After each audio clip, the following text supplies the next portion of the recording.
Hi guys, welcome to ToK Today. Why do the best essays get mediocre grades? Today's question was requested by a viewer. It's a situation that's happened to me a couple of times over the years, and it's happened to our viewer. I hope it's never happened to you. The situation is your ToK cohort has written essays across the range, and at the top of the range are a handful of very able students who have been highly engaged in ToK.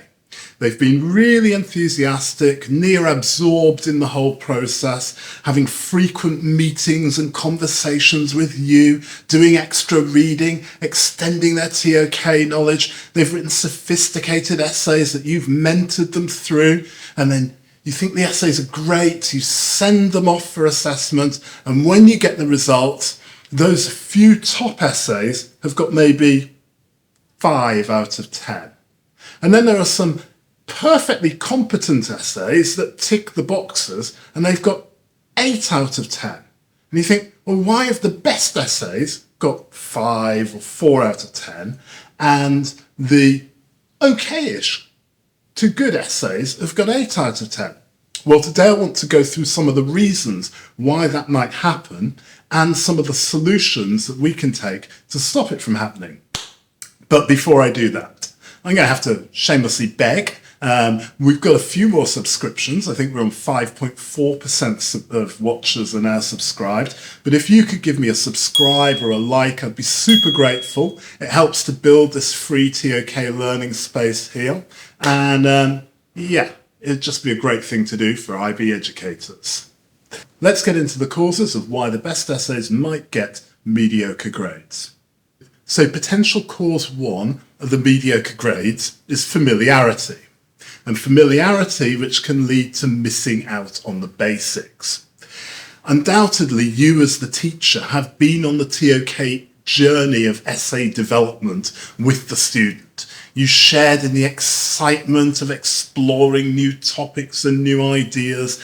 You've helped them to develop different ways to answer the questions. You've experienced their delight as they found new understandings in your class, in your subject.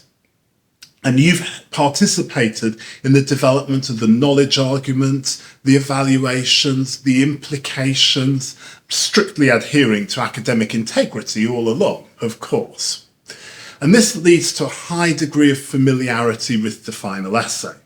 The development of meaning, the implicit meanings, you understand all of them. Unfortunately, this high degree of familiarity can lead to a potential degree of holism on our part. We might see things in the essay which are not evident to those who have not been on the journey with us. For example, we might see definitions, clarifications, and limitations which are inherent to that beautifully written knowledge argument, because we were there with the student at every iterative stage in which they integrated and incorporated those elements into the knowledge argument. However, the examiner who has not been on that 6-month journey with the student may not see that background. Now, I'm not saying that the examiner is wrong. Definitely not. They mark what's in front of them. And I'm saying that the problem lies with our human ability of interpretation. We can't help but bring all of our schematic knowledge to an essay when we read it. As such, it reads very differently to you as the teacher than it may read to a removed examiner. Unfortunately, it's an essay rather than a viva voce.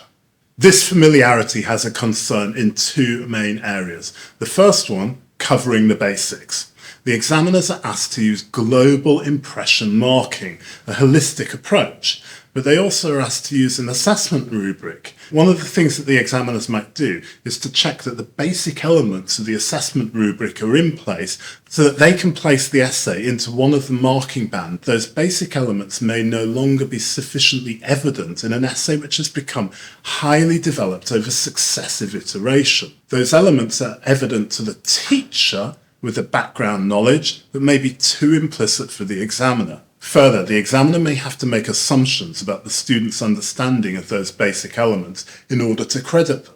An essay will not fare well if the examiner has had to attribute a number of assumptions to the student when using global impression marking. The second area of concern arising from familiarity with the essay are the tacit assumptions regarding knowledge claims and evaluation points. As the highly engaged student iteratively develops their essay, they may have to accept assumptions in one version of their essay in order to develop their argument in the next version of the essay. In the dialogue between the teacher and the student, it's possible that the tacit acceptance of these assumptions are lost. Obviously, to the examiner, they'll just be absent. The challenge for the student is that they only have 1,600 words to do something that's very difficult. For the most able students, it's very tempting to conflate arguments, concepts, and evaluation points in order to meet the word limit, and in doing so, they risk somewhat over-egging the pudding, so to speak. That is, writing something that's far more complicated than it needs to be, and possibly doesn't evidence the basic requirements of the assessment rubric.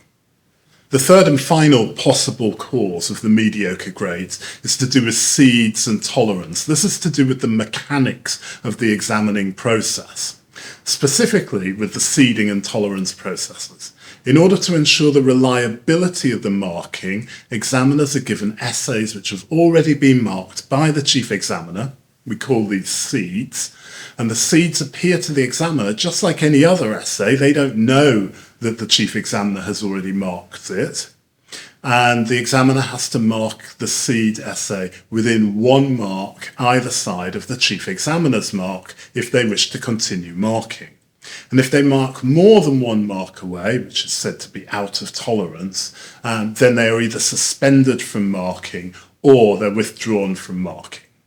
So when I was an examiner, I was constantly seed wary, worrying about the seeds coming along. And I think this is the purpose of the system, and it's a good thing. It ensures reliability. However, it does make you extra cautious when you see an atypical or unusual essay. All of the "is this a seed" alarms go off. As such, you can become extra cautious, only attributing that which is absolutely evident and solidly justifiable. Now, I know that this may not be the case for other examiners. They may not be seed wary. They may be confident in their assessment of the atypical essays. I'm just being honest about my experience, and with most things in life, if it's like that for you, then it's probably like that for most people. So it seems like I'm painting a fairly depressing picture, and if you stopped watching now, you would go away thinking, right, so there's no point in letting my most capable ToK students extend themselves. I'll just say to them all, just write super safe essays. But I'm not saying that at all. I think there are some solutions to this to allow us to keep extending those top band able students. Let's get into those solutions. So the first solution is to signpost the basics. Have your students signpost the basic elements, that's definitions, knowledge arguments, evaluation, real-world examples, and implications. And as the essays develop, they might remove these signpost labels, things like "my knowledge argument is," but the signposted content remains. They could highlight those basic elements in the first draft of the essay to remind them to ensure that those basic elements remain in the essay in subsequent drafts. And obviously, peer review of identification of those basic elements, both in the early stages of the essay and in the latter stages of the essay, maybe just before they hand in the draft, is super useful, both for the individual student to check that they have the basic elements in place, and for students to learn from each other what those elements are. Okay, let's move on to the second solution. And the second solution is depth rather than breadth. And this applies to all students, regardless of where they are in the essay range.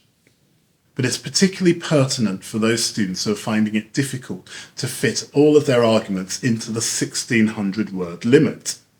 Some of the prescribed titles come with multiple clauses and a number of assumptions and various approaches inherent to answering the prescribed title. It's generally better to develop a limited number of arguments in depth rather than trying to answer all possible aspects of the PT with far less depth. And that's what we mean by depth rather than breadth. It may be necessary to explicitly state which aspects of the prescribed title are going to be challenged and which aspects of the prescribed title are taken as given, and also to state the reasons for that. This is of particular relevance if the student is tempted to conflate multiple aspects of the prescribed title in order to cover a wider range of arguments. A general rule of thumb would be to focus on developing a substantial argument to a more conventional interpretation than to develop a range of arguments to a less conventional interpretation. The third and final solution to mediocre grades is blind assessment and blind moderation. And this is probably the most effective preventative measure that we can take as teachers. If we can undertake blind assessment procedures at the draft stage and possibly at the final assessment stage, then we counterbalance some of those familiarity problems. At the most basic level, just ask your students to submit their drafts without their names on them. But obviously far more effective is to swap your class's essays with another teacher at your school, and if you're the sole teacher of ToK at your school, then swap with people in your network, and if you don't have a ToK network, then just approach other DP schools. And we started to do this at my previous school a few years ago, and the experience was revelatory for our team. We picked up on many problems in the essays from each other's classes that we hadn't seen until that point. It was also super useful to get colleagues' ideas on the approaches and content of the essay. This definitely had a significant positive effect on our essay scores. So that's my experience and my suggestions for solutions. If you have different experiences or different suggestions for solutions, then do get in touch. I'd love to hear from you. Today's question was suggested by a ToK Today subscriber. If you have questions or content that you would like me to cover, then please do get in touch. I'm always looking for ideas from the members of our community. All I'll say now is have a fantastic day, which is a TokTastic day. Thank you for watching. Bye.